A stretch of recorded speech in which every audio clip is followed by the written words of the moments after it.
Bienvenue sur ma chaîne. Finalement, il n'en a rien fait, et le Houston Dynamo s'est précipité pour ramener l'Inter Miami sur terre dans son propre jardin. S'il y avait eu un défilé au DRV PNK Stadium de Miami, la nouvelle de l'absence de Messi parmi les 18 joueurs aurait frappé plus durement que la pluie torrentielle qui a suivi à Fort Lauderdale ici. Avant de continuer, prends le temps de souscrire et appuyer sur la touche de notification pour les futures vidéos. Des milliers de fans du monde entier ont fait ce voyage, en attendant de voir une grande œuvre de tous les temps opérer sa magie sur l'une des plus grandes scènes du monde. La légende française et du Real Madrid Zinedine Zidane, qui était invité ce soir aux côtés de son ancien coéquipier et copropriétaire de Miami David Beckham, était certainement l'un d'entre eux. Mais Messi a perdu sa course contre la montre, pour retrouver la forme. La vieille cicatrice qui a refait surface lors de la victoire de la semaine dernière contre Toronto, le forçant à abandonner, s'est avéré trop difficile à surmonter en si peu de temps, et l'a tenu complètement à l'écart de l'alignement. À partir du moment où cette nouvelle dévastatrice a été confirmée, les chances de victoire de Miami ont diminué avant même que le ballon ne soit botté, et sans superstar à la barre, ils ont montré exactement pourquoi d'une manière démoralisante et sans inspiration. Après des 10 premières minutes bâclées et glissantes, qui se sont avérées parfois difficiles à regarder en raison des conditions humides, Houston a lentement commencé à prendre le dessus face à Miami, qui souffrait du trace en l'absence du directeur en chef.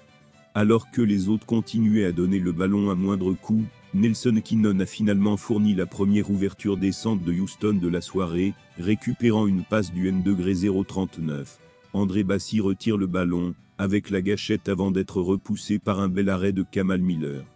Au cours des 5 minutes suivantes, le joueur de 21 ans, désormais une menace constante, a souvent terrorisé Dandrieux de l'un sur l'aile gauche de Houston. À la 18e minute, il a laissé mort l'arrière droit de Miami avant de passer le ballon à Corey Baer, dont la tête est passée au-dessus de la barre transversale. Miami n'a tout simplement pas pu commencer sa grande soirée au DRV PNK. Ils n'ont pas réussi à arrêter un seul tir au cours des 20 premières minutes.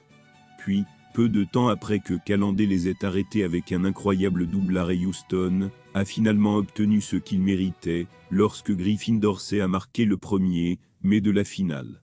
Une contre-attaque rapide dans la surface de réparation a permis à Baer de frapper Arthur en première à l'entrée de la surface de réparation.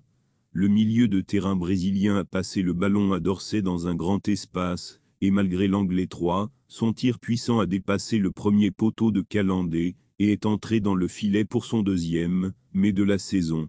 Après avoir somnambulé pendant la première demi-heure, même le premier jeu de Dorsey n'a pas pu redonner vie à Miami, car Houston a cédé le ballon trop facilement.